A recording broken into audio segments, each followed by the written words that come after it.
இன்றைக்கு சரித்திரத்தினால் நிரூபிக்கப்படும் கிறிஸ்தவம் என்ற தலைப்பிலே செய்தியை கொடுக்கிறேன். பல வேதங்கள் கற்பனை காவியங்களாக இருக்க, பரிசுத்த வேதாகமும் சரித்திர ரீதியானதாக இருப்பது அதனுடைய தனிச்சிறப்பாகும். சுமார் 6000 வருட சரித்திரத்தை தன்னகத்தை கொண்டுள்ள பரிசுத்த வேதாகமத்தை தேவன் நம்முடைய கரங்களில் கொடுத்திருக்கிறார். 6000 வருட சரித்திரமும் ஒரு பிழையும் இல்லாமல் நம்முடைய கரங்களிலே கிடைத்திருக்கிறது என்றால் இது தேவனால் எழுதப்பட்ட புத்தகமே என்று வேறென்ன. கிமு 280 எகிப்திய ஆராய்ச்சியாளர் ஒருவர் எழுதின சரித்திர புத்தகத்தில் 140 எகிப்திய அரசர்களின் பெயர்களை குறிப்பிட்டுள்ளாராம். ஆனால் இவற்றில் 49 அரசர்களின் பெயர்கள் மாத்திரமே சரியானவை என்று இப்பொழுது கண்டுபிடித்திருக்கிறார்கள். தொலோமி என்ற சரித்திர ஆராய்ச்சியாளருடைய சரித்திர குறிப்புகள் 1300 வருடங்களாக சரியானவை என்று நம்பப்பட்டு வந்தன. ஆனால் 18 பாபிலோனிய அரசர்களின் பெயர்களை அவர் தனது சரித்திர குறிப்புகளில் எழுதியுள்ளார். இந்த 18 பாபிலோனிய அரசர்களின் பெயர்களில் பெரும்பான்மையானவை கல்வெட்டுகளிலோ நினைவு சின்னங்களிலோ காணப்படவே இல்லை. பாபிலோனிய சரித்திரத்தின் கதை இவ்வாறு இருக்கிறது. ஆனால் பரிசுத்த வேதாகமத்தில் இஸ்ரவேலையும் யூதாவையும் ஆண்ட அரசர்களின் 40 பேர்களின் பெயர்கள் குறிப்பிடப்பட்டுள்ளன. இவர்கள் காலத்தில் வாழ்ந்த 26 அந்நிய அரசர்களின் பெயர்களும் குறிப்பிடப்பட்டுள்ளன.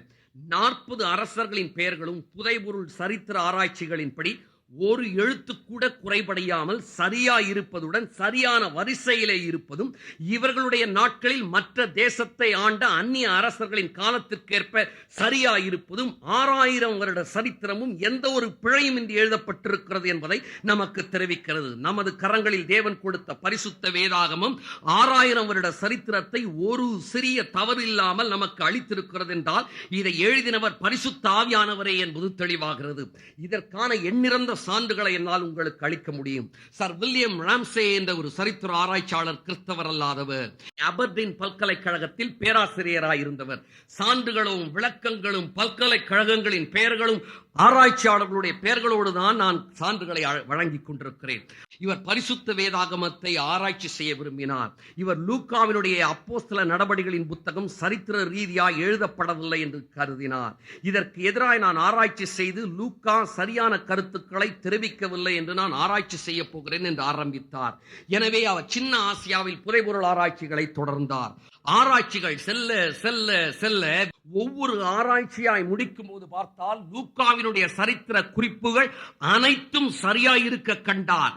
அப்போஸ்தல நடவடிக்கைகளின் புத்தகத்தை எழுதின லூக்காவினுடைய குறிப்புகள் தவறானவை என்பதை ஆராய்ச்சி செய்வதற்காக தற்செயலாக புதிய ஏற்பாட்டை வாசிக்க ஆரம்பித்தவர் அப்போஸ்தல நடவடிக்கைகள் சரியாயிருக்க கண்டது மாத்திரமல்ல, புதிய ஏற்பாட்டிலே ஆண்டவராகிய இயேசு கிறிஸ்துவே தேவன் என்று கண்டுகொண்டார், ரட்சிக்கப்பட்டார், மனமாற்றப்பட்டார். பிறகு என்ன, 20 புதைபொருள் ஆராய்ச்சி புத்தகங்களை இயேசு கிறிஸ்துவே தேவன் என்பதற்கு ஆதாரமாக எழுதி முடித்தார்.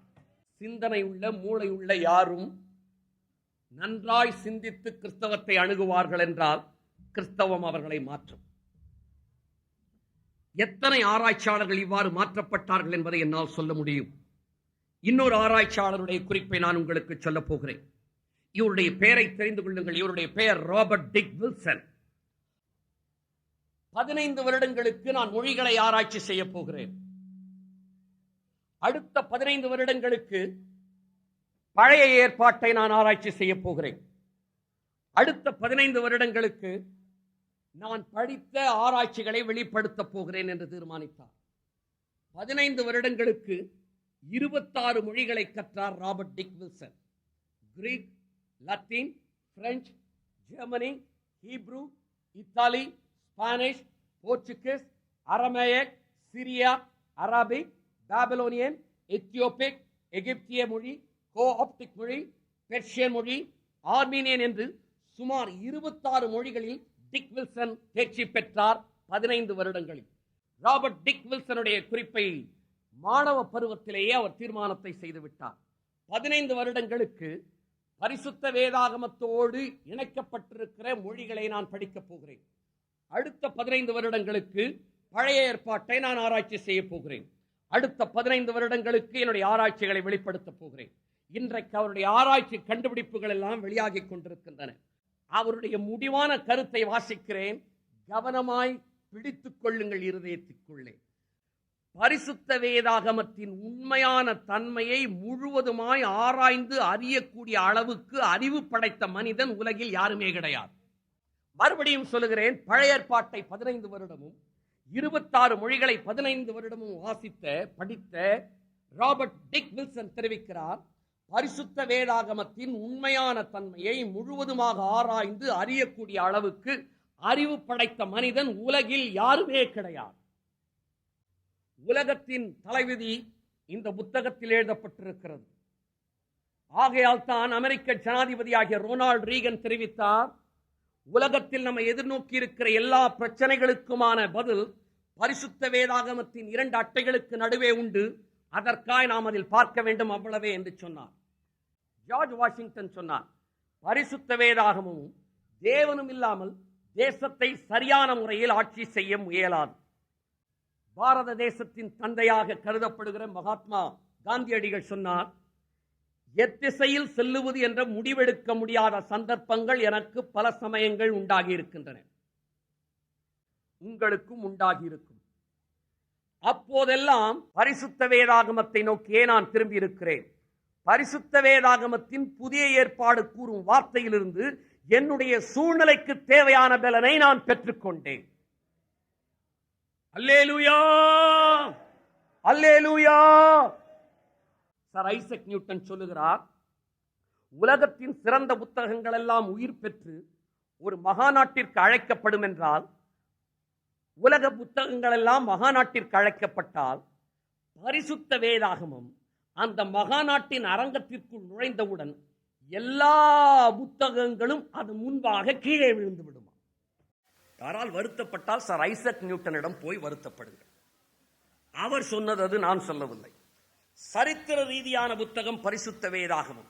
சரித்திர ரீதியான பரிசுத்த வேதாகமத்தின் சான்றுகளை என்னால் அடுக்கிக் கொண்டே போக முடியும். நேபுகாத் நேச்சார் மன்னன் ஒரு சொப்பனம் கண்டான்.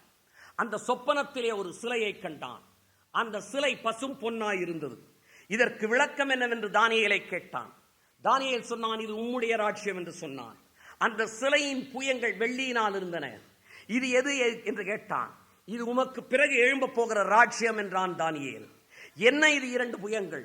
2 வல்லரசுகள் உமக்கு பிறகு எழும்ப போகின்றன. தலை பொன்னாயிருந்தது பாபிலோனிய சாம்ராஜ்யம், புயங்கள் வெள்ளியாயிருந்தது மேதிய பெர்ஷிய சாம்ராஜ்யம். அப்படியே எழும்பினது. அதனுடைய சிலையின் தொடைகள் வெண்கலமாயிருந்தன. இது என்ன? அடுத்த சாம்ராஜ்யம். யார் இந்த சாம்ராஜ்யம்? கிரேக்க சாம்ராஜ்யம்.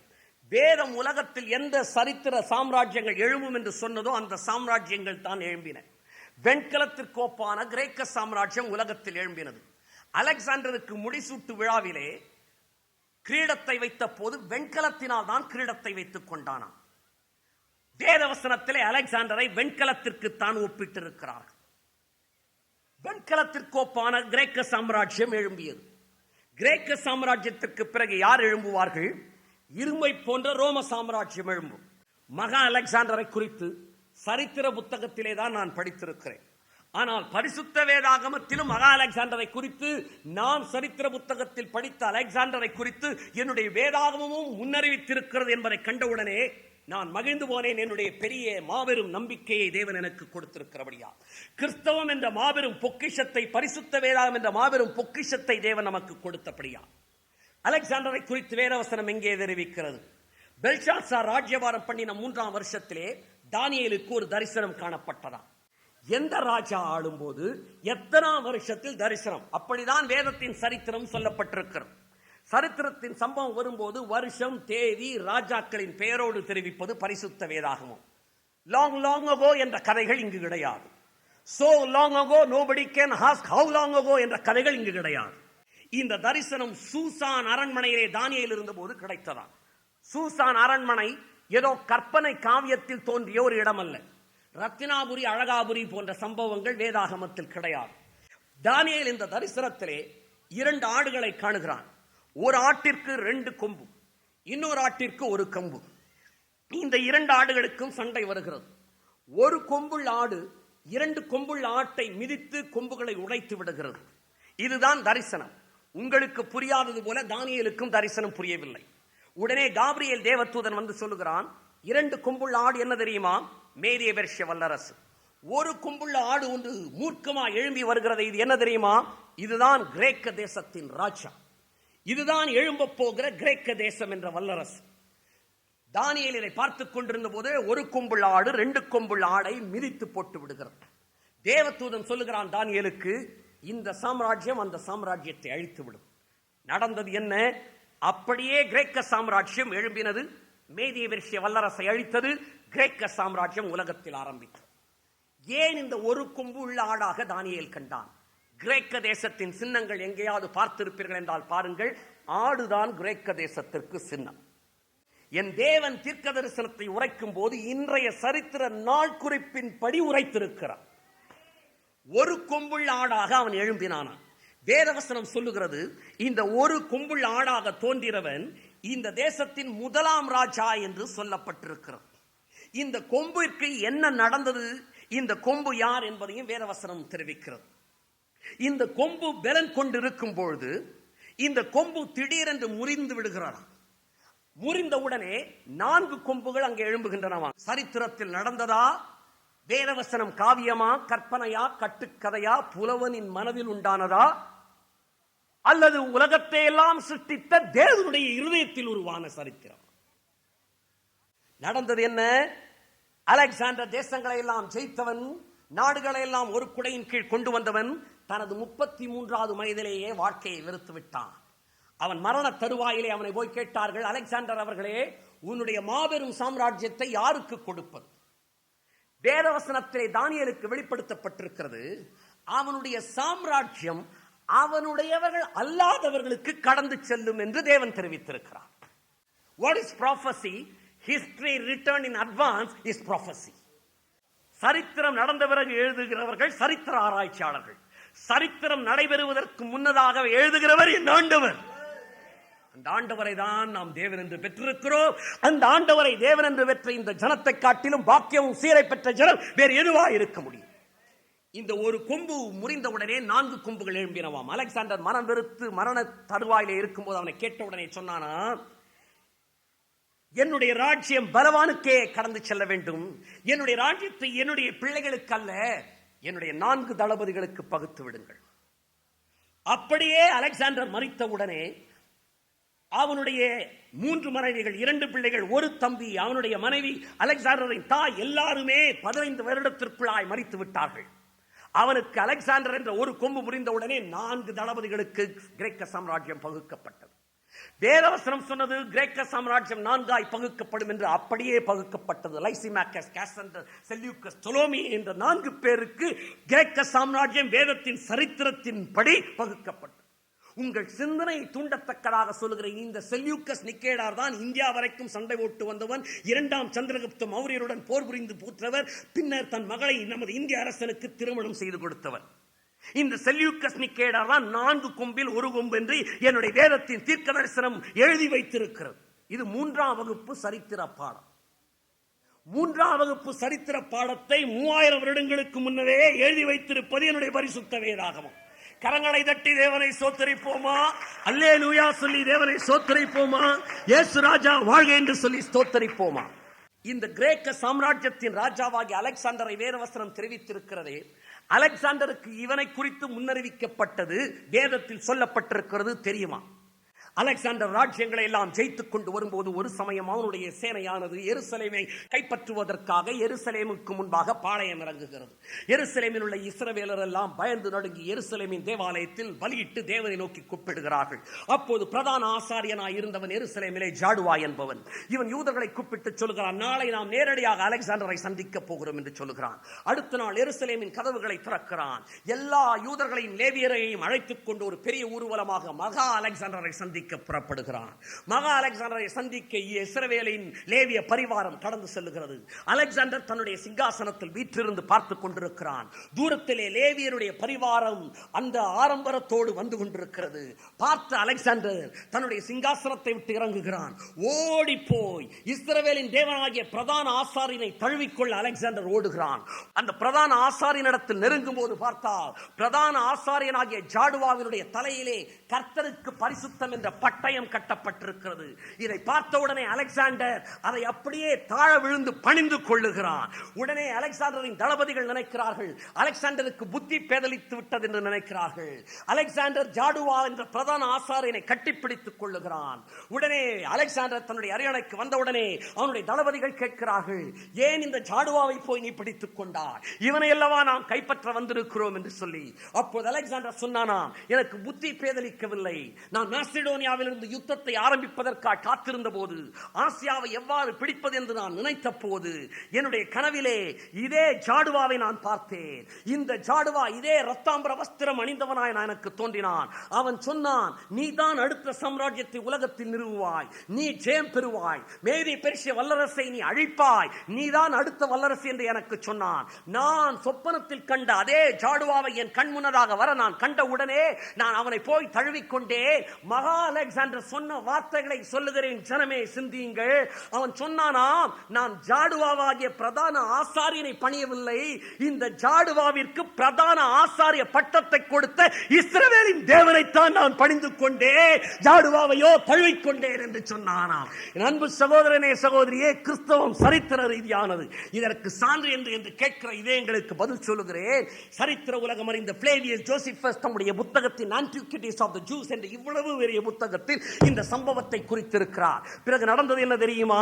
ஜாடுவா அலெக்சாண்டரை அழைத்துக் கொண்டு எருசலேம் தேவாலயத்திற்கு கொண்டு சென்றானா.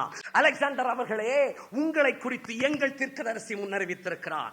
தானியேல் தீர்க்கதரிசன புத்தகத்திலே உன்னை குறித்து முன்னறிவிக்கப்பட்டிருக்கிறது. ஒரு கொம்புள்ள ஆடாக எங்கள் தீர்க்கதரிசி கண்டது உன்னைத்தான், நீதான் அடுத்த வல்லரசை அமைப்பா என்று சொன்ன உடனே அலெக்சாண்டர் மகிழ்ந்து யூதருக்கு வரி விதிக்காமல், எருசலேமை அழிக்காமல், எருசலேம் தேவாலயத்தில் பலியிட்டு சென்றான் என்பது சரித்திரம். அன்பு சகோதரனே சகோதரியே, கிறிஸ்தவம் சரித்திர ரீதியானது. எத்தனை சரித்திர சான்றுகள் உனக்கு தேவை? பரிசுத்த வேதாகமம் சரித்திரம் என்பதற்கு நேரத்தின் கட்டுப்பாட்டில் ஒரு சில குறிப்புகளை மாத்திரம் சொல்லுகிறேன். எசேக்கியா என்ற ராஜாவுக்கு எதிராக சனகரிப் என்ற ஒரு ராஜா யுத்தத்திற்கு எழும்பி வந்ததாக வேதவசனம் தெரிவிக்கிறது. வேதவசனத்தில் நடக்கிற இந்த சம்பவத்தை நடந்த சம்பவமாய் சொல்லப்பட்டிருக்கிற இதை குறித்து மிகவும் ருசிகரமான ஒரு தகவலை தெரிவிக்கிறேன். இந்த சனகரிப்பை குறித்து தெரிந்து கொள்ளுங்கள். இவன் பாபிலோனிலிருந்து புறப்பட்டவன். சனகரிப்பின் ஆவிதான் இன்றைக்கும் கிரியை செய்து கொண்டிருக்கிறது. உலகத்தில் யுத்தத்திற்கு நெருக்கிக் கொண்டிருக்கிறது. யுத்தம் வெடிக்கக்கூடிய சூழ்நிலைக்கு இந்த பாபிலோனிலிருந்து எழும்பினே அசுத்தாவியே காரணம். சனகரிப்பை தூண்டிவிட்டது, நேபுகாத் நேச்சாரை தூண்டிவிட்டது, இப்பொழுதும் தூண்டிவிடுகிறது. வெகு சீக்கிரத்திலே இதே பாபிலோனிலிருந்து அந்தி கிறிஸ்துவை தூண்டிவிடப் போகிறது. அதே ஆவி. வேதவசனம் சொல்லுகிறது, எசேக்கியா ராஜாவின் 14ஆம் வருஷத்திலே அசிரிய ராஜாவாகிய சனகரிப் எசேக்கியாவிற்கு எதிராக படையெடுத்து வந்தான் என்று வேதம் தெரிவிக்கிறது. சனகரிப் யூதாவின் பட்டினங்கள் பலவற்றை கைப்பற்றினான். கைப்பற்றின உடனே எசேக்கியா ராஜா அவனுக்கு கப்பம் செலுத்த ஒத்துக்கொள்ளுகிறான். எசேக்கியா ராஜா அனுப்பின கப்பத்தினால் திருப்தி அடையாத சனகரிப் எருசலேமை தாக்குவதற்காக அவனுடைய படைகள் எருசலேமை சுற்றி பாளையம் இறங்குகின்றன. இது வேத சரித்திரம், உலக சரித்திரம். சரித்திர சான்றுகள் வேண்டுமென்றால் என்னால் அதிகமாய் உங்களுக்கு தர முடியும். சரித்திரம் அறிந்தவர்கள் புரிந்து கொள்வீர்கள். சனகரிப்பின் சேனை எருசலேமை சுற்றி பிடித்திருக்கிறது. எருசலேமை முற்றுகையிடப் போகிறது. இஸ்ரவேலின் 46 நகரங்களை நான் கைப்பற்றினேன் என்று சொல்லி சனகரிப் ஒரு குறிப்பு எழுதி வைத்திருக்கிறான். இது எக்ஸகனல் கிளே பிரிசம் என்று கல்வெட்டாக கண்டுபிடிக்கப்பட்டிருக்கிறது. கவனியுங்கள் ஒரு குறிப்பை. இஸ்ரவேலின் 46 நகரங்களை நான் கைப்பற்றினேன் என்று சனகரிப் எழுதியிருக்கிறான். ஆனால் எருசலேமை குறித்து அவன் என்ன எழுதியிருக்கிறான் தெரியுமா? எசேக்கியா ராஜாவையோ அவனது நகரத்திலே நான் சிறைபிடிக்கப்பட்ட பறவை போல காவல் வைத்தேன். அவனது எருசலேம் நகரத்திலிருந்து வெளியே வந்தவர்களை உபத்திரவப்படுத்தினேன்.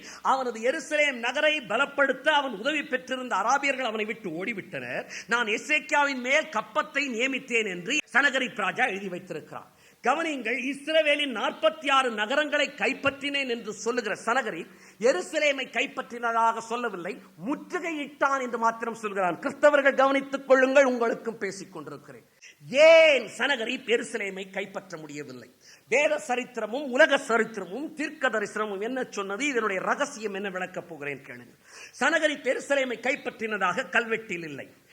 சனகரிப்பின் சேனை எருசலேமை சுற்றி பாளையம் இறங்கின உடனே எசேக்கியா ராஜா உடனே எருசலேம் தேவாலயத்தில் போய் தேவனுக்கு நேராக முறையிடுகிறான். சனகரிப்பின் ராணுவ தளபதியாகிய ரப்சாக்கே எருசலேமின் அலங்கத்தில் நின்று சொல்லுகிறான், சரணடைந்து விடுங்கள், சனகரிப்பின் ராணுவம் வந்துவிட்டது, சரணடைந்து விடுங்கள் என்று சொல்லுகிறான்.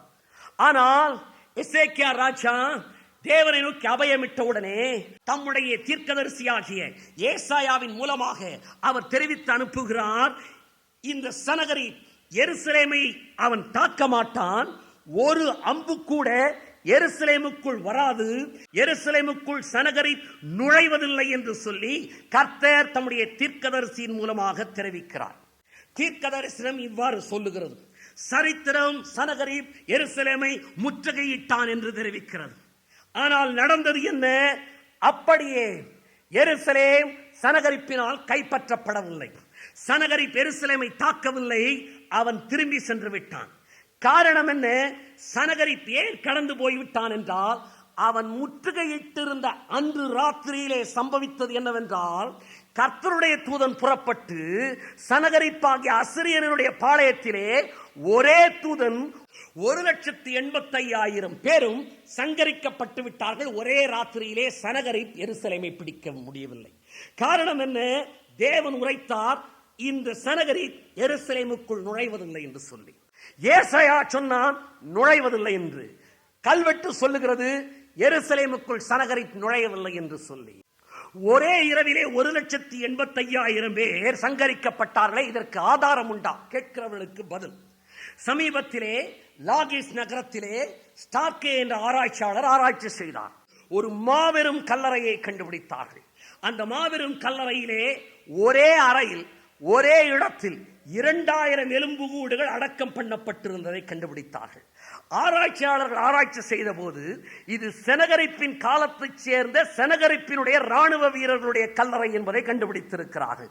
அது மாத்திரமல்ல, இந்த 2000 எலும்புகூடுகளும் அவசரமாக அடக்கம் பண்ணப்பட்டிருக்கின்றன என்பதை கவனித்தார்கள். காரணம் என்ன, ஏன் என்று அவர்கள் வியந்த போது பரிசுத்த வேதாகமம் பதிலளிக்கிறது, அன்று ராத்திரியிலே 1,85,000 பேரை தேவதூதன் சங்கரித்தான் என்று சொல்லி புதைவுள்ள ஆராய்ச்சி இன்றைக்கு பதில் கொடுத்து விட்டது. ஆராய்ச்சியாளர்கள் தகவல் தெரிவித்திருக்கிறார்கள், இந்த 1,85,000 பேரும் சனகரிப்பின் ராணுவ வீரர்களாய் மரித்தவர்களாய் இருக்கலாம். அதனால்தான் இவர்களை அவசரமாக புதைத்து விட்டு சென்றிருக்கிறார். 1,85,000 பேர் செத்தால் மெதுவாகவா புதைப்பார்கள்? அவசரமாகத்தான் புதைத்திருப்பார். ஆராய்ச்சியாளர்களுடைய கருத்தை சொல்லுகிறேன். அவர்கள் சொன்னார்கள், கவனியங்கள், அற்புதத்தின் தொடர்கதை அது. அற்புதம், கிறிஸ்தவம் அற்புதத்தின் மார்க்கம். அல்லேலூயா! அது அற்புதத்தின் மார்க்கம். அற்புதம் முடிவதில்லை, தொடர்கிறது. 1,85,000 போர் வீரர்களை அவசரமாக புதைத்து விட்டு சென்றார்களே. புதைபொருள் ஆராய்ச்சியாளர்கள் என்ன தெரிவித்திருக்கிறார்கள் என்றால், ஆராய்ச்சி செய்த போது இந்த போர் வீரர்கள் எல்லாம் ஒரே இரவிலே திடீரென்று கொள்ளை நோயினால் மரித்திருக்கிறார்கள் என்று சொல்லி. கொள்ளை நோயினால் தான் மரித்திருக்கிறார்கள். தேவதூதன் சங்கரித்தான் என்று வேதம் சொல்லுகிறது. ஆம், தேவதூதன் சங்கரித்தான் என்று வேதம் சொல்லுகிறது. கொள்ளை நோய் மரித்ததை ஒரே இரவிலே 1,85,000 பேருக்கு கொள்ளை நோயை அனுமதித்து தேவன் எதிரியின் பாளையத்தை சிதறடித்தார். அது மாத்திரமல்ல, அற்புதம், 1,85,000 பேரை எருசலேம் நகரத்தின் வாயிலிலே வாரிக்கொண்டு போன கொள்ளை நோய் எருசலேமுக்குள் நுழையாதது அற்புதத்திலும் அற்புதம். அல்லேலூயா, அல்லேலூயா! சனகரிப்பின் சேனையில் 1,85,000 பேர் கொள்ளை நோயினால் வாரிக்கொள்ளப்பட்டது அற்புதம். 1,85,000 பேரை வாரிக்கொண்ட கொள்ளை நோய் எருசலேமுக்குள் நுழையாதது அற்புதத்திலும் அற்புதம். என்னுடைய தேவனுடைய அற்புதங்களின் தொடர்கதைதான். இஸ்ரவேல் புத்திரருக்கு செங்கடல் பிரிந்தது அற்புதம். அதே செங்கடல் எகிப்தியரை அழித்து போட்டது அற்புதத்தில் அற்புதம். எத்தனை சாட்சிகள் தேவை? அழிக்க முடியும். சரித்திர பூர்வமானது பரிசுத்த வேதாகம். சனகரிப் எருசலேமை கைப்பற்றவில்லை என்பதை வேதவசனம் தெளிவாக முன்னறிவித்து விட்டது. சரித்திரத்தின்படியே புதைபொருள் ஆராய்ச்சி பதில் கொடுத்து விட்டது. பாபேல் கோபுரம் சம்பவம். பாபிலு என்ற இடத்திலே சினையார் என்ற தேசத்திலிருந்து ஒரு கோபுரம் எழும்பினது. இந்த கோபுரம் தேவனுக்கு எதிராக எழும்பினது. வேதவசனம் இதை குறித்து ஆதியாகமம் 11ஆம் அதிகாரத்தில் சொல்லி இருக்கிறது. கவனியுங்கள், தேவ ஜனமே, இன்றைக்கு எழும்ப போகிற யுத்தமாக பேசப்படுகிறது. வெடிக்கலாம், வெடிக்காமல் போகலாம். ஆனால் இந்த யுத்தத்தின் ஆவி எழும்பி இருக்கிறதே சினேயார் தேசத்திலிருந்து எழும்பினது. இதற்குள்ள ஒப்புவமையை ஆவிக்குரியவர்கள் கண்டு கொள்ளட்டும். ஏனென்றால் மறுபடியும் இதே ஆவி எழும்ப போகிறது. சனகரிப்பை தூண்டிவிட்ட ஆவி, நேபுகாத் நேச்சாரை தூண்டிவிட்ட ஆவி, அந்தி கிறிஸ்துவை தூண்டிவிடப் போகிற ஆவி, அதுதான் இன்றைக்கு யுத்தத்தை தூண்டிவிட்டுக் கொண்டிருக்கிறது. கேளுங்கள், பாபேல் என்ற இடத்திலிருந்து கோபுரத்தை கட்ட வேண்டும், தேவனுக்கு எதிராக எழும்ப வேண்டும் என்ற ஒரு திட்டம் வந்தது. ஆதியாகமம் 11ஆம் அதிகாரத்தில் வானளாவக்கூடிய கோபுரம் கட்டப்பட்டதாக வேதவசனம் தெரிவிக்கிறது. இதை நிம்ராத் என்பவன் கட்டினான் என்று வேதவசனம் சொல்கிறது. இந்த நிம்ராதினாவி, சனகரிப்பினாவி, அந்தி கிறிஸ்துவினாவி, நேபுகாத் நேச்சாரினாவி தான் கிரியை செய்து கொண்டிருக்கிறது. இந்த நிம்ராது தான் இந்த பெரிய இந்த பாபேல் கோபுரத்தை கட்டினதாக வேதவசனம் தெரிவிக்கிறது. இன்றைக்கு சரித்திர ஆராய்ச்சியாளர்கள் பாபேல் கோபுரத்தை ஆராய்ச்சி செய்ய ஆரம்பித்தார்கள். இதற்கான சரித்திர தகவல்களை திரட்ட ஆரம்பித்தார்கள். வேதம் சொன்ன பாபேல் கோபுரம் கட்டப்பட்டதா? சரித்திரத்தை பேசுகிறேன் இப்போது. ஹெரோடேட்டஸ் என்ற சரித்திர ஆராய்ச்சியாளர்கள், சரித்திரம் படித்த மாணவர்கள் கூட ஹெரோடேட்டஸ் உடைய பெயரை அறிந்திருப்பார்கள். நான் தவறவில்லை என்பதற்கு அவர்கள் சாட்சியாக முன்னதாக வைத்துவிட்டு பேசுகிறேன். அவர் சொல்லுகிறார், பாபேல் கோபுரம் 58 மில்லியன் சங்கங்களால் கட்டப்பட்டதாகவும், 6 லட்சம் ஆட்களால் அது கட்டப்பட்டதாகவும், 8 அடுக்குகளாக அது கட்டப்பட்டதாகவும், 288 அடி வரைக்கும் அது கட்டப்பட்டதாகவும், முதல் அடுக்கு 105 அடியும், இரண்டாவது அடுக்கு 57 அடியும், மூன்றாவது, நான்காவது, ஐந்தாவது, ஆறாவது அடுக்குகள் ஒவ்வொன்றும் 19 அடி 2 அகலம் உயரம் இருந்ததாகவும், இதற்கு மேல் 41 அடி உயரத்திற்கு மார்துக் என்ற தெய்வத்திற்கு ஒரு ஆலயம் கட்டப்பட்டதாகவும் அவர் குறிப்பிட்டுள்ளார். ஹெரோடேட்டஸ் தெரிவிக்கிறார், இதற்கு 800 தாலந்து தங்கம் பயன்படுத்தப்பட்டதாகவும், அதாவது சுமார் 240 மில்லியன் டாலர் மதிப்புள்ள தங்கம் பயன்படுத்தப்பட்டிருக்கிறது என்றும், இந்திய கணக்கில் சொன்னால் 288 கோடி ரூபாய் மதிப்புள்ள தங்கம் பயன்படுத்தப்பட்டிருக்கிறது என்றும், 42 வருடங்கள் கட்டப்பட்ட இந்த கோபுரம் பிறகு அப்படியே கைவிடப்பட்டு விட்டது. ஏன் என்று தெரியவில்லை. ஏன் என்று தெரியாத ஆராய்ச்சியாளர்களே, எங்கள் பரிசுத்த வேதாகமம் சொல்லுகிறது, தேவன் இறங்கி வந்து பாஷைகளை தாறுமாறாக்கினதினால் கோபுரம் கட்டுவதை அவர்கள் விட்டு விட்டார்கள் என்று சொல்லி. ஐயா, விஞ்ஞானம் எப்படி என்ற கேள்விக்கு பதில் கொடுக்கும்? ஏன் என்ற கேள்விக்கு பதில் கொடுக்கக்கூடிய ஒரே புத்தகம் பரிசுத்த வேதாகமம். Science can tell you how, only my Bible can tell you why, brother. ஏன் என்ற கேள்விக்கு பதில் கொடுக்கக்கூடியது பரிசுத்த வேதாகமம். பாபேல் கோபுரத்தில் தேவன் பாஷைகளை தாறுமாறாக்கின போது என்ன நடந்தது என்றால், பாஷைகளே அங்குதான் உருவாயின. அதுவரைக்கும் ஒரே பாஷை தான் உலகத்தில் இருந்தது. எல்லாரும் ஒரே பாஷை பேசினதினால் கோபுரத்தை எளிதில் கட்டினார்கள். ஆனால் எல்லாருடைய பாஷைகளை தேவன் அங்கு தோற்றுவிக்க பண்ணினதினால் ஒருவர் பேசுவது இன்னொருவருக்கு புரியாமல் போக பாபேல் கோபுரம் கட்டுவதை விட்டுவிட்டார்கள். மேக்ஸ் முல்லர் தெரிவிக்கிறார், மொழிகள் எல்லாம் ஒரே இடத்திலிருந்து ஒரே சமயத்தில் உருவாயின என்று சொல்லி. மொழிகளை ஆராய்ச்சி செய்கிறவர்களுக்கு பெயர் பைலாலஜிஸ்ட் என்பதாகும். ஆல்ஃபிரட் ரொபெட்டி என்ற மொழி ஆராய்ச்சியாளர், பைலாலஜிஸ்ட், தெரிவிக்கிறார், உலகத்தின் மொழிகள் எல்லாம் ஒரே இடத்திலிருந்து ஒரே சமயத்தில் உருவாகி இருக்கின்றது. எந்த மொழி எப்போது ஆரம்பித்தது என்பதை நமக்கு ஏற்ற மாதிரி நாம் நம்முடைய வசதிப்படி சொல்லிக் கொள்ளுகிறோம். ஆனால் சரித்திர ஆராய்ச்சியாளர்கள் சொல்லுகிறார்கள், உலகத்தின் மொழிகள் எல்லாம் ஒரே இடத்திலிருந்து ஒரே சமயத்தில் உருவாகி இருக்கின்றன. காரணம் எப்படி, ஏன் என்று தெரியவில்லை என்று சொல்லி. ஆனால் பரிசுத்த வேதாகமம் தெரிவிக்கிறது, பாஷைகள் பாபேல் கோபுர சம்பவத்திற்கு பிறகுதான் எழும்பின என்று சொல்லி. அதற்கு முன் ஒரே பாஷை தான் இருந்தது. என் தேவன் இறங்கி வந்து பாஷைகளை தாறுமாறாக்கினதினால் தான் பாஷைகளே உண்டாயின. ஏன் பாஷை ஒரே இடத்தில் உருவாயினது, ஏன் பாஷை ஒரே சமயத்தில் உருவாயினது என்று வியக்கின்ற பைலாலஜிஸ்டுகளே, ஏன் பாஷை ஒரே இடத்திலிருந்து உருவாயினது என்று கேட்கிற மொழி ஆராய்ச்சி வல்லுநர்களே, ஏன் என்ற கேள்விக்கு பதில் சொல்லக்கூடியது எங்கள் பரிசுத்த வேதாகமம் தான். ஏனென்றால் எங்கள் தேவன் பாஷைகளை தாறுமாறாக்கினார், இன்றைக்கு நவகானதாகவும் மாற்றி இருக்கிறார் அந்நிய பாஷை அடையாளத்துடன். இந்த பாபேல் கோபுர சம்பவம் நடந்ததுதான். இதை புதைபொருள் ஆராய்ச்சியாளர்களும் ஆராய்ச்சி செய்திருக்கிறார்கள். இதற்கும் தேவையானதை நான் சொல்லத்தான் போகிறேன். பாபேல் கோபுரம் கட்டப்பட்ட இடத்தில் புதைபொருள் ஆராய்ச்சியாளர்கள் ஆராய்ச்சி செய்த போது சமீபத்திலே ஒரு கல்வெட்டு ஒன்றை கண்டுபிடித்தனர். கல்வெட்டின் குறிப்பை வாசிக்கப் போகிறேன். இந்த கோபுரத்தை கட்டுவது தேவனுடைய கோபத்தை தூண்டினது. எனவே தேவன் அவர்கள் கட்டினதை இடித்து போட்டார். அக்கோபுரத்தை கட்டினவர்களை பூமியின் மேல் சிதறி போக பண்ணினார். ஐயா, பரிசுத்த வேதாகமம் அல்ல, கல்வெட்டு குறிப்பு. எந்த இடத்தில் கண்டெடுக்கப்பட்டது? பாபேல் கோபுரம் இருந்த கட்டப்பட்ட இடத்தில் கண்டுபிடிக்கப்பட்ட கல்வெட்டு. அது மாத்திரமல்ல, இந்த பாபேல் கோபுரம் இருந்த இடத்திற்கு அருகிலே ஒரு பெரிய சமவெளியை கண்டுபிடித்தார்கள். இதுதான் தூரா என்ற சமவெளி என்று ஆராய்ச்சியாளர்கள் கண்டறிந்திருக்கிறார். இந்த தூரா சமவெளியிலே தான் பொற்சிலையை நிறுத்தினான் நேபுகாத்நேச்சார். எல்லாரும் வணங்க வேண்டும் என்று சொல்லி கட்டளையிட்டான். அது மாத்திரமல்ல, ஒரு பெரிய 330 சதுர அடி உள்ள ஒரு பெரிய குழி ஒன்றும் இப்போது கண்டுபிடிக்கப்பட்டிருக்கிறது. இந்த குழி என்னவென்றால், பாபேல் கோபுரத்தை கட்டுவதற்கான செங்கற்களை சுடுவதற்காக மக்கள் பயன்படுத்தின சூளையின் குழியா இருக்கும் என்று ஆராய்ச்சியாளர்கள் தெரிவித்திருக்கிறார். பாபேல் கோபுர சம்பவம் உண்மையா? அலெக்சாண்டர் சரித்திர பூர்வமா எழும்புவான் என்று சொன்னது உண்மையா? சனகரிப்பினால் எருசலேமை பிடிக்க முடியாமல் போனது உண்மையா? சனகரிப்பின் சேனையில் 1,85,000 பேர் ஓரிரவிலே சங்கரிக்கப்பட்டது உண்மையா? சரித்திரம் சான்று பகர்ந்து கொண்டிருக்கிறது. பரிசுத்த வேதாகமத்தின் சம்பவங்கள் சரித்திர பூர்வமானவை. சிந்தியுங்கள், கவனியுங்கள், கேளுங்கள். பரிசுத்த வேதாகமம் சரித்திர பூர்வமானது என்றார், பரிசுத்த வேதாகமத்தின் சம்பவங்கள் சரித்திரத்திலே உரைக்கப்பட்டிருக்கும் என்றார், பரிசுத்த வேதாகமத்தில் சொல்லப்பட்டுள்ள சரித்திர குறிப்புகள் சரியானவை என்றார், பரிசுத்த வேதாகமம் உண்மையானது. பரிசுத்த வேதாகமம் உண்மையானது என்றால் நீங்களும் நானும் பின்பற்றுகிற கிறிஸ்தவம் உண்மையானது. கிறிஸ்தவம் உண்மை என்றால் நீங்களும் நானும் ஆராதிக்கிற ஆண்டவராகிய இயேசு கிறிஸ்துவே தேவன். இதே பாபிலோனிலிருந்து ஒரு இயக்கம் எழும்ப போகிறதாக வேதவசனம் தெரிவிக்கிறது. என்ன எழும்பினது என்று சொல்லி வேதம் சொல்வது உண்மை என்றால், வேதம் எழும்ப போவதாக சொல்ல போகிறதும் உண்மையாகத்தான் இருக்க போகிறது. இந்த பாபேல் கோபுரம் இருந்த இடத்திலிருந்து சகரியா 5:9 முதல் 11 வரையிலான வசனங்களிலே நான் கண்களை ஏறெடுத்து பார்த்தேன். 2 ஸ்திரீகளை கண்டேன். அவர்களுக்கு நாரையின் சட்டைகளை ஒத்த சட்டைகள் இருந்தன. அவர்கள் சட்டைகளில் காற்று இருந்தது. இவர்கள் மரக்காலை பூமிக்கும் வானத்துக்கு நடுவாய் தூக்கி கொண்டு போனார்கள். நான் என்னோடு பேசின தூதனை நோக்கி, இவர்கள் மரக்காலை எங்கே கொண்டு போகிறார்கள் என்று கேட்டேன்.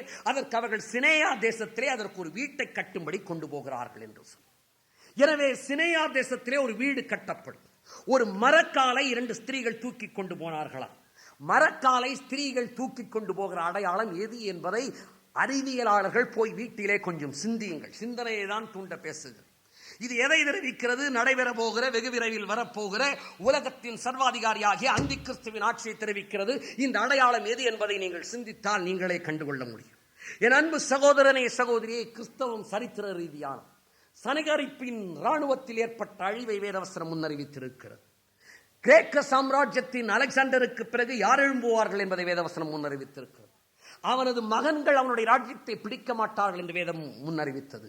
கிரேக்க சாம்ராஜ்யம் மேதிய பெர்சிய வல்லரசை அழித்துவிடும் என்று சொல்லி வேதம் முன்னறிவித்தது. பரிசுத்த வேதாகமத்தின் சம்பவங்கள் எல்லாம் சரித்திரம், சரித்திரம், சரித்திரம்.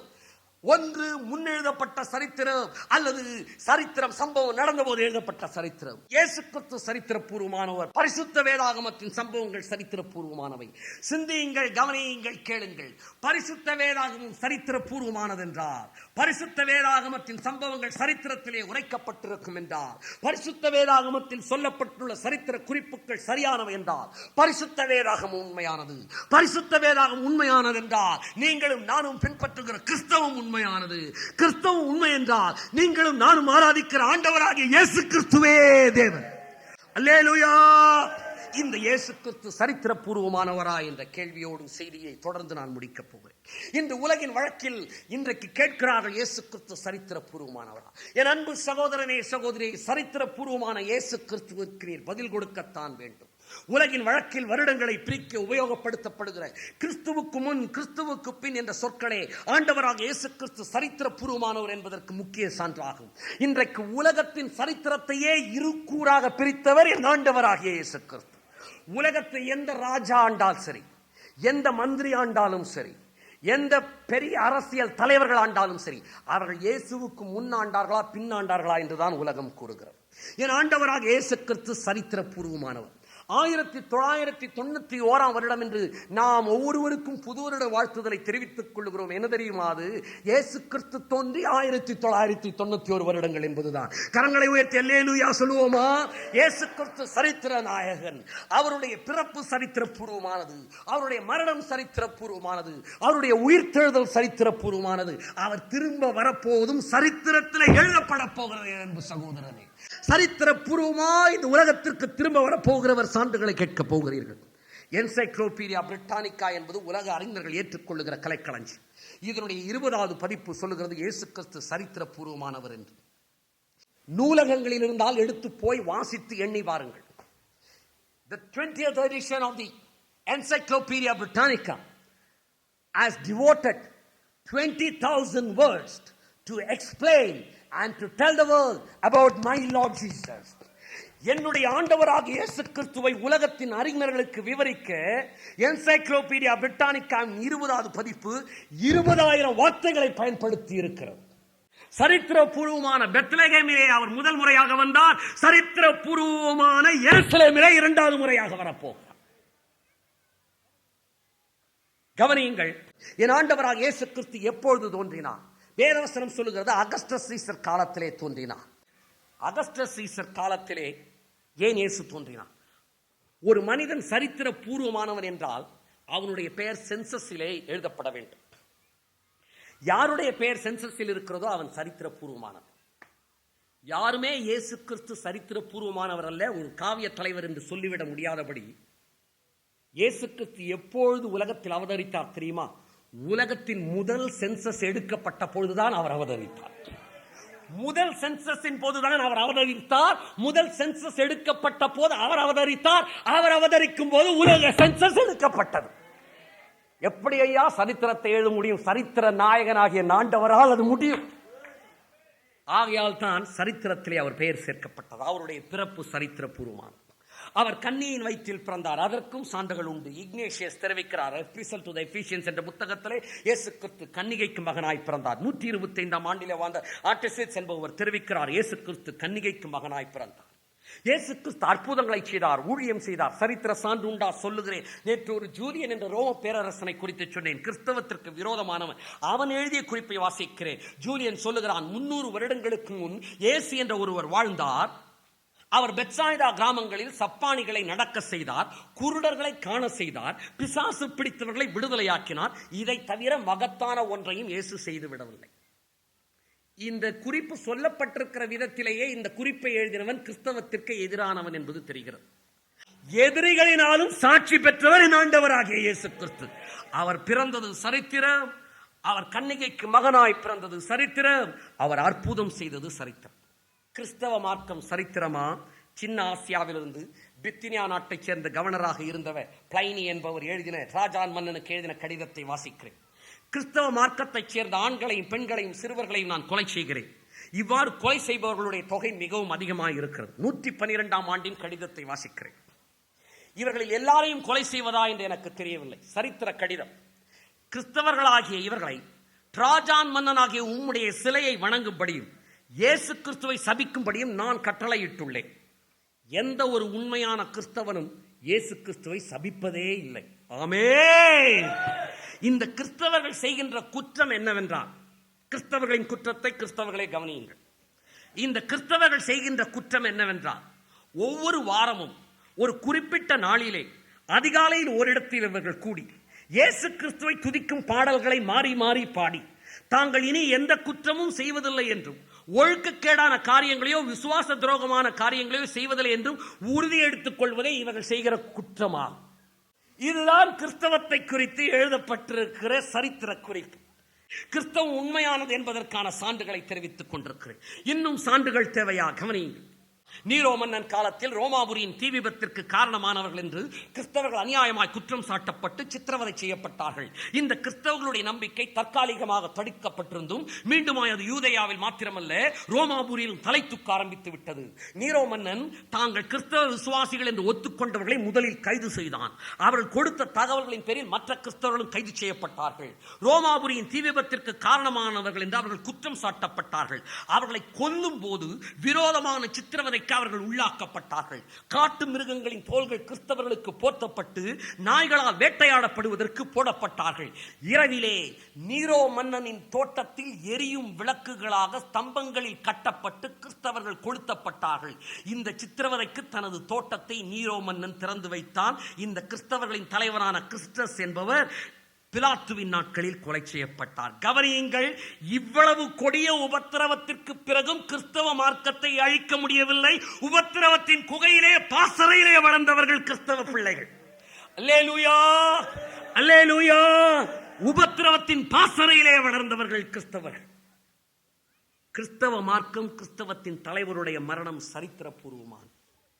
இயேசு கிறிஸ்துவின் சிலுவை மரணம் சரித்திரபூர்வம். அவருடைய பிறப்பு சரித்திரபூர்வமானது. அவருடைய அற்புதங்கள் சரித்திரபூர்வமானது. அவருடைய மார்க்கம் சரித்திரபூர்வமானது. அவருடைய மரணம் சரித்திரபூர்வமானதா? யூதர்களுடைய டால்முடிலிருந்து வாசிக்கிறேன்.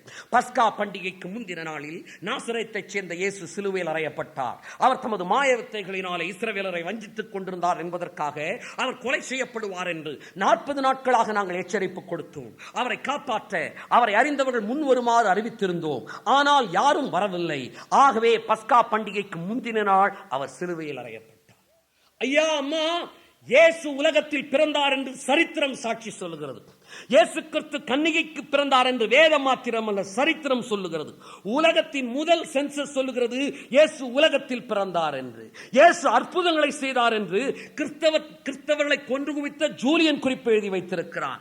அவரால் ஸ்தாபிக்கப்பட்ட கிறிஸ்தவ மார்க்கம் நன்மை செய்கிறவர்களாய், பாவம் செய்யாதவர்களாய், மனிதர்களை மாற்றுகிறதாய் இருந்தது என்று சொல்லி சரித்திர ஆராய்ச்சியாளர்கள் எழுதி வைத்திருக்கிறார்கள். அது மாத்திரமல்ல, இந்த இயேசு கிறிஸ்து சிலுவையில் அறையப்பட்டார் என்பதற்கு இந்த வேதத்தின் சாட்சிக்கு சரித்திரம் சான்று வாழ்ந்து கொண்டிருக்கிறது. இன்னும் சான்று வேண்டுமா சொல்லுகிறேன். இயேசு கிறிஸ்து சிலுவையில் அறையப்பட்டு தொங்கும் போது ஒரு பெரிய காரிருள் சூழ்ந்ததாய், அந்தகாரம் சூழ்ந்ததாய் வேதவசனம் தெரிவிக்கிறது. பெரிய கல்வியறிவு இல்லாத சுவிசேஷங்கள் எழுதி வைத்திருக்கிறார்கள். என் ஆண்டவராகிய இயேசு கிறிஸ்து சிலுவையிலே தொங்கின போது அந்தகாரம் சூழ்ந்தது. உண்மையா? தாலஸ் என்ற கிறிஸ்தவர் அல்லாத சரித்திர ஆராய்ச்சியாளர். நான் எடுக்கிற சான்றுகள் எல்லாம் கிறிஸ்தவத்துக்கு விரோதமாய், கிறிஸ்தவத்துக்கு வெளியே இருந்தவர்களுடைய சான்றுகளை சொல்லிக் கொண்டிருக்கிறேன். தாலஸ் சொல்லுகிறார் தம்முடைய 3வது சரித்திர புத்தகத்திலே, இயேசு கிறிஸ்துவின் சிலுவை மரணத்தின் போது ஒரு பெரிய அந்தகாரம் பூமியை சூழ்ந்தது. ஐயா, சுவிசேஷங்கள் குறிப்பிட்ட அந்தகாரத்திற்கு சரித்திரம் சான்று பகிர்கிறது. இன்னும் விளக்க விரும்புகிறேன். இந்த தாலஸ் என்ன சொல்லுகிறார் தெரியுமா? அந்தகாரம் சூழ்ந்தது உண்மை. ஆனால் அது ஏன் தெரியுமா ஏற்பட்டது?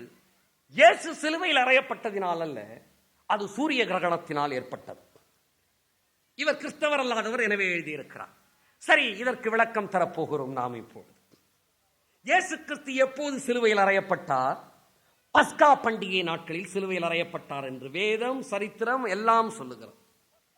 அப்படி என்றால் பஸ்கா பண்டிகை எப்பொழுது கொண்டாடப்படும்? பௌர்ணமி நாட்களில் கொண்டாடப்படும்.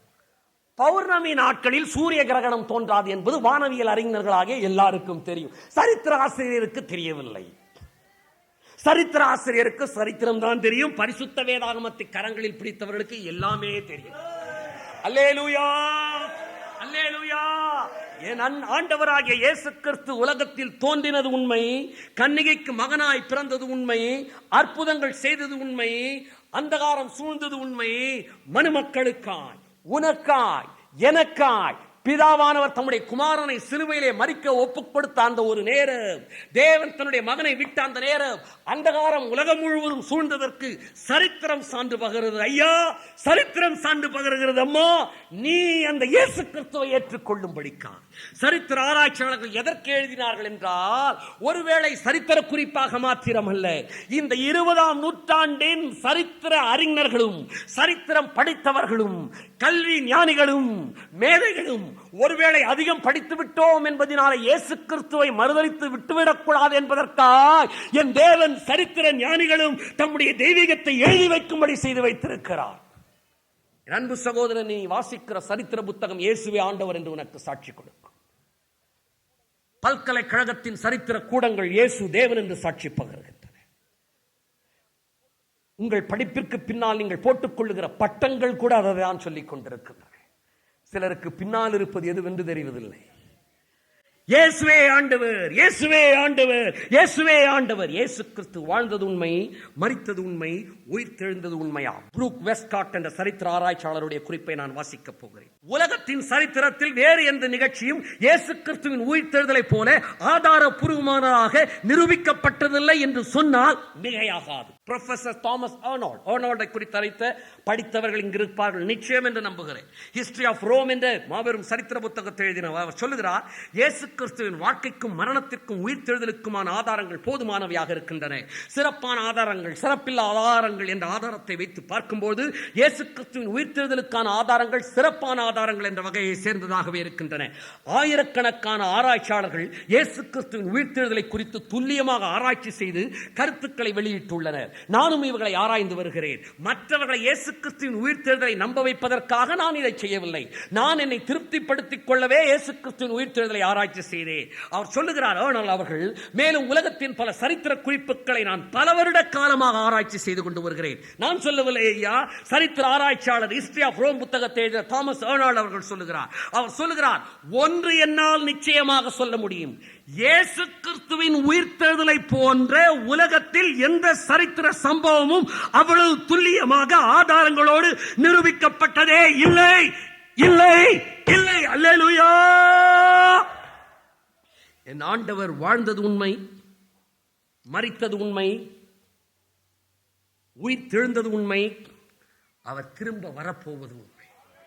என் அன்பு சகோதரனே, சகோதரியே, இயேசு கிறிஸ்து வந்தது சரித்திரம், திரும்ப வரப்போவதும் சரித்திரம்.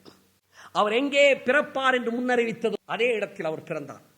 அவர் எங்கே வருவார் என்று சொன்னாரோ அதே இடத்தில் அவர் வரப்போகிறார். முதல் முறை வரும்போது எங்கே வருவேன் என்று அவர் சொன்னது நடந்தது என்றால், இரண்டாவது முறை அவர் எங்கே வருவேன் என்று சொன்னாரோ அங்குதான் வரப்போகிறார். அவர் வரப்போகிறார். அதற்கு ஒரே ஒரு ஆதாரத்தை சொல்லி நான் முடிக்கப் போகிறேன். கவனிங்கள், இயேசு தம்முடைய வருகைக்கு ஒரு அடையாளத்தை சொன்னார். நோவாவின் ஜலப்பிரளயத்தை சொன்னார். இயேசு சொன்னார், நோவாவின் காலத்தில் நடந்தது போல மனுஷகுமாரனுடைய நாட்களில் நடக்கும். என்னை கேட்டுக்கொண்டிருக்கிற தேசத்தின் ஜனமே, என்னை கேட்டுக்கொண்டிருக்கிற தேவ ஜனமே, இந்த செய்தி யாரோ ஒரு படித்த மேதை உனக்கு அறிவித்துக் கொண்டிருக்கிறார் என்று நினைத்துக் கொள்ள வேண்டாம். ஏதோ வேலை இல்லாதவர்கள் தெரிவித்துக் கொண்டிருக்கிறார் என்று சொல்ல வேண்டாம், நினைக்க வேண்டாம். இந்த செய்தியோடு கலந்து வருகிற பரிசுத்தாவியானவரின் குரல், இது தேவன் உன்னோடு பேசிக் கொண்டிருக்கிறது என்பது உனக்குள் இருக்கிற இருதயமே உனக்கு சாட்சி கொடுக்கும். ஆகையால் தான் நாங்கள் பாடுகிறோம், உன் இருதயம் உனக்கு சொல்லும் இயேசுவே தேவன் என்று.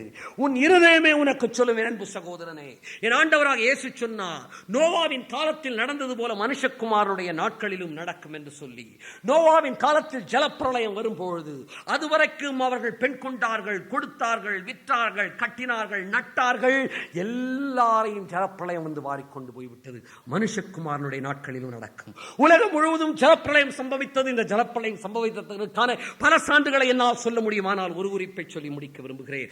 இந்த நோவாவின் ஜலப்பிரளயம் சம்பவித்த போது இவன் செய்த இந்த நோவாவின் பேழை அரராத் மலையிலே நின்றதாக வேதவசனம் தெரிவிக்கிறது. கடந்த 1833 ஆண்டிலே புதைபொருள் ஆராய்ச்சியாளர்கள் நோவாவின் பேழையை தேடி அரராத் மலைக்கு சென்றார்கள். நோவாவின் பேழை அரராத் மலையிலே தாங்கள் பார்த்ததற்கான தகவல்களை கொண்டு வந்தார்கள். இந்த பேழை அரராத் மலையிலே இருப்பதாக ஆராய்ச்சியாளர்கள் இன்னும் ஆராய்ச்சிகளை தொடரப் போகிறார்கள். கடந்த 1955 ஆண்டு ஃபெர்டினாண்ட் நவாரா என்ற 2 பிரெஞ்சு நாட்டைச் சேர்ந்த ஆராய்ச்சியாளர்கள் நோவாவின் பேழையை தேடி அரராத் மலைக்கு சென்றபோது ஒரு மரத்துண்டை அரராத் மலையிலே கண்டெடுத்தார்கள். இந்த செய்திகள் நியூ ஏடன், stars stripes, life, Indian Express நம்முடைய தேசத்து பத்திரிகைகள், தினமணி பத்திரிகைகளிலும் வெளியாகி உள்ளது. அரராத் மலையிலே அந்த இடத்தில் எல்லாம் பனி மூடப்பட்டிருக்கும், மரங்களே வளருவதில்லை. மரத்துண்டை கண்டவர்கள் ஆராய்ந்து பார்த்தார்கள். அது கைகளினால் இழைக்கப்பட்டதாக இருந்தது, கீழ் பூசப்பட்டதாக இருந்தது. போர்டெக்ஸ் பல்கலைக்கழகத்தில் கொண்டு வந்து கொடுத்தார்கள். போர்டெக்ஸ் பல்கலைக்கழகம் ஆராய்ச்சி செய்து இது பல்லாயிரம் வருடங்களுக்கு முற்பட்டது என்று தெரிவித்திருக்கிறது. இது கீழ் சேர்க்கப்பட்டிருக்கிறது, இம்ப்ரெக்னேட்டட் வித் என்று சொல்லப்பட்டிருக்கிறது. இவ்வாறு கீழ் சேர்க்கப்பட்டு இது செய்யப்பட்டிருக்கிறது, கைகளினால் இழைக்கப்பட்டிருக்கிறது என்று போர்டெக்ஸ் பல்கலைக்கழகம் தெரிவித்திருக்கிறது. எனவே நோவாவின் பேழையிலிருந்து எடுக்கப்பட்ட மரத்துண்டாக இருக்கும் என்று ஆராய்ச்சியாளர்கள் தன்னுடைய ஆராய்ச்சியை மறுபடியும் நோவாவின் பேழையை அரராத் மலையிலே கண்டுபிடிப்பதற்காய் தொடரப் போகிறார்கள். என் அன்பு சகோதரனே, சகோதரியே, என் ஆண்டவராக இயேசு கிறிஸ்து சொன்னார், நோவாவின் காலத்தில் நடந்தது போல மனுஷகுமாரனுடைய காலத்தில் நடக்கும். என் ஆண்டவராக இயேசு கிறிஸ்து சொன்னார், யுத்தங்களையும் யுத்தங்களின் செய்திகளையும் கேட்பீர்கள், அப்பொழுது முடிவு வரும் என்று சொல்லி. நோவாவின் ஜலப்பிரளயம் உண்மை என் அன்பு சகோதரனே. நோவாவின் பேழை அரராத் மலையிலே ஆராய்ச்சியாளர்கள் தேடிக் கொண்டிருக்கிறார்கள். உடன்படிக்கை பெட்டி தேடப்பட்டுக் கொண்டிருக்கிறது. இந்த ஆதாரங்கள் எல்லாம் வந்து கொண்டிருப்பதின் காரணம் என்ன தெரியுமா? பல வருடங்களுக்கு முன்னதாக இப்படிப்பட்ட சுவிசேஷம் பிரசங்கிக்கப்படவில்லை. ஏன் புதைபொருள் ஆராய்ச்சி ஆதாரங்கள், ஏன் விஞ்ஞான ஆதாரங்கள், ஏன் சரித்திர ஆதாரங்கள்? என் ஆண்டவராக இயேசு கிறிஸ்து சொன்னார், ராஜ்யத்தின் சுவிசேஷம் உலகமெங்கும் பிரசங்கிக்கப்படும், அப்பொழுது முடிவு வரும் என்று சொல்லி. ஒரு மொழிபெயர்ப்பில் என்ன சொல்லப்பட்டிருக்கிறது தெரியுமா?